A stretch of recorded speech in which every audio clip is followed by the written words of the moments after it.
Roger Federer winning 3 Grand Slams, Arsenal becoming the Invincibles, Porto winning the Champions League. Yes, 2004 was a hell of a year for the sporting world, but arguably the most memorable thing that happened back then was Greece winning the Euros, defeating some of the best teams along the way. Yes, Euro 2004 has gone down as the biggest upset in international history, and interestingly, Greece have been remembered as the underdogs who actually had a lot of haters, something rather unusual in modern football. But why is that? Why were the Greeks the underdogs nobody loved? We're gonna find out, so stay tuned to discover the underlying fact behind Greece's triumph 20 years ago. Picture this. In modern football, underdog stories are something very, very rare. The most memorable examples are Leicester City's Premier League title in 2016, Denmark's European trophy in 1992, and why not Borussia Dortmund's qualification for this season's Champions League final as the biggest underdog of the 8 teams in the quarterfinals. Nothing, however, will ever top Greece's legacy at the European Championship 20 years ago, when they shocked the world by becoming an absolute sensation and setting some incredible records. For example, Greece became the team with more European titles than some international powerhouses like the likes of England and Croatia, for example. Yes, Greece did make history on that July night 2 decades ago, but to fully appreciate the magnitude of their achievement, let's put the Greek national team into some historical context. The nation from Eastern Europe had a history of underperforming on the world and European stage. For example, the first World Cup was held in 1930, but Greece had to wait 64 years or 14 editions of the tournament before finally qualifying in 1994. As for the Euros, they had only qualified once, in 1980. In short, Greece had managed to book their place in 2 out of the 28 tournaments before pulling off the impossible at Euro 2004, which makes their achievement even crazier. However, their improvement as a footballing nation has been gradual over the previous few years, and particularly since the arrival of German specialist Otto Rehhagel in 2001. The 65-year-old was not one of Europe's top coaches at the time, but he had built a reputation as an excellent tactician, able to be flexible in his approach to each opponent and to build effective squads out of teams with big stars. The perfect example of this was another big sensation in his managerial career. In charge of Kaiserslautern in the late 1990s, Rehhagel guided the club to back-to-back Bundesliga titles, first in 1997 when they won the second Bundesliga, and then in 1998 when they won the German top-flight right after their promotion. In fact, it was the first and so far only Bundesliga triumph by a team that had just been promoted the previous season, and he has changed a lot since he took charge. Well, maybe not exactly right from the start, as Greece lost 5-1 to Finland on his debut, but his second game was one that changed everything. Yes, that's right, it was the iconic match against England at St James's Park on October 2001, when David Beckham scored that free kick to single-handedly qualify his nation for the 2002 World Cup. Having lost the majority of their qualifying games, the fans were given a glimpse of what awaited them in the years to come. With the likes of Beckham, Ferdinand, Gerrard and Scholes, they had pinned England to the wall and led 2-1 in the 92nd minute. This is how spectacular Greece's display was that night. However, up until that point, there was a very big problem in Greek football: the division between the country's different club supporters, which inevitably affected the quality of the national team. Yes, Greece's top 4 teams, Olympiakos, Panathinaikos, PAOK and AEK Athens, had many successes in European tournaments, especially when we're talking about a small footballing nation, such as reaching the Champions League semi-finals and final in 1985, 1996 and 1971, as well as a Europa League semi-final in 1977. At international level, however, Greece were in a critical situation, having never won a World Cup or European Championship match in their 2 appearances at a tournament. And the arrival of Rehhagel changed that completely. And then, just before the start of the Euro 2004 qualifiers, something just clicked in the Greek team. They became the biggest sensation in the qualifiers, topping their group ahead of teams like Spain and Ukraine, who had players like Xavi, Puyol, Raul, as well as the Ballon d'Or winner Andriy Shevchenko. What was Greece's greatest strength back then? Defense, of course.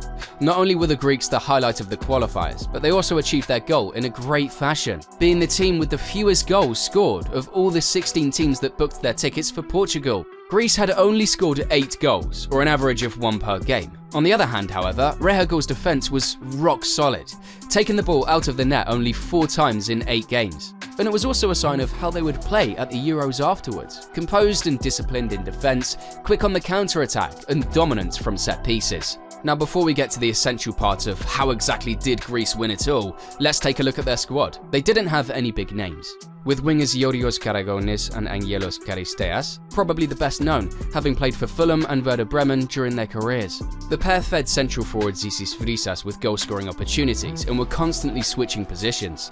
At the heart of the team were central midfielders Angelos Bassinas and Theodoros Zagokaris, who went down as the two most versatile players of the tournament, with the latter even winning the tournament's Best Player award.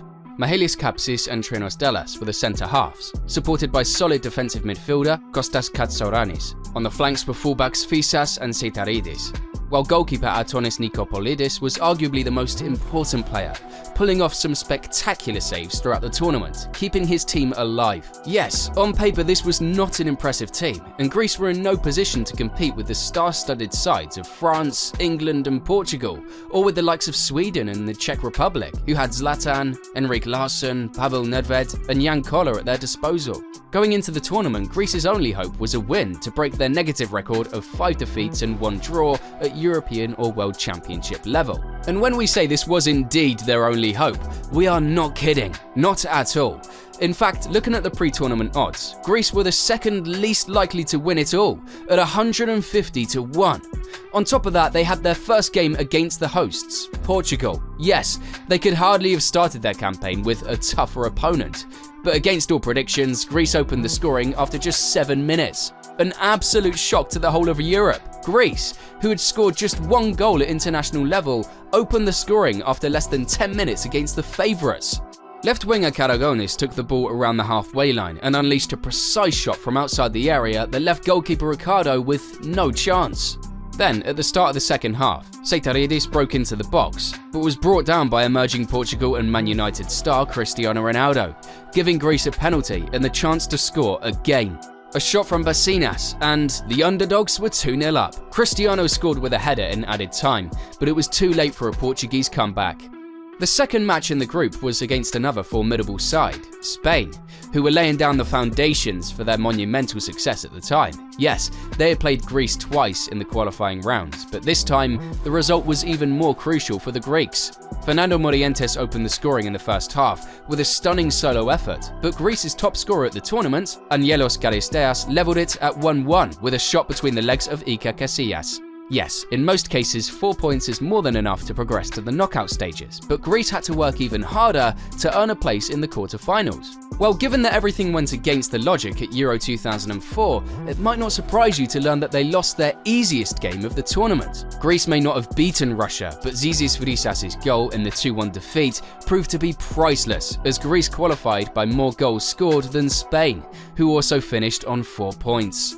Yes, Greece's run had been impressive and their fans were already thrilled, but thinking realistically, everyone was aware that the story would end in the quarter-finals against current holders France, of Zidane, Henry, Thuram and Trezeguet. Well, what happened next was one of the saddest and most unfortunate games in French history. They missed more than 5 clear-cut chances to score, while Greece scored in the second half with a header from starman Charisteas. No one believed in miracles, but luck was definitely on their side, and the Greeks were already assuming that they could do something memorable for a lifetime. Their next opponents were the Czech Republic. As mentioned earlier, they were at the height of their powers at this tournament, with names like Nedved, Rosicky, Koller, Milan Baros, Karel Poborský and Petr Cech. They were also the tournament's most lethal side in attack, scoring 10 goals in 4 games, including 2 against Germany, 3 against the Netherlands, and 3 against Denmark. And this turned out to be Greece's toughest game of the tournament. There were tons of chances in front of their goal, but it looked as if God had locked it for the Czechs and wouldn't let the ball in. Another fabulous performance from goalkeeper Nikopolidis, who made arguably the save of the tournament from a Jankulovski shot in the first half. Then, in extra time, Greece finally started to create chances, mainly from set pieces. First, Charisteas was offside in a perfect position in the box.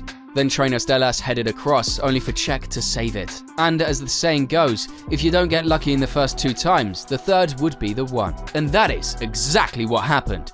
Sensing a certain superiority over their opponents, Greece punished them in their trademark fashion, from a corner.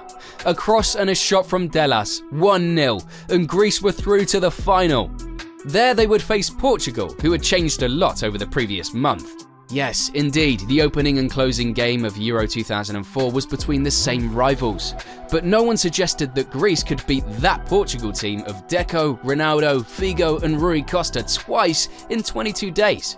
Especially after the hosts had their momentum going, with 4 consecutive wins over Spain, Russia, England and the Netherlands. Plenty of chances in front of goal, with young Ronaldo causing Nikopoulos a lot of problems. But the Greeks still somehow managed to escape conceding. In fact, they had only one shot on target in attack, and it was the winning one, again, from a corner. Just look at how many players Greece had in the opposition box for their golden moment. It didn't matter though, as Charisteas made the most of Bassinas' cross to slot the ball home. Another game against a powerhouse, another win. But this time it was the highlight of their history, the one that secured them the European trophy. The story of Greece, and of course that of Leicester in 2016 or Ajax in 2019, is a great example of the fact that even in the modern world, where money has enormous power in football, miracles can still happen. For that underdog moment, that will remain in the annals of the great game. If you enjoyed today's episode, make sure to give us a like and subscribe if you haven't already. Also, you can check some of our latest uploads, which you may find entertaining as well. Now, have a great time and see you on the pitch.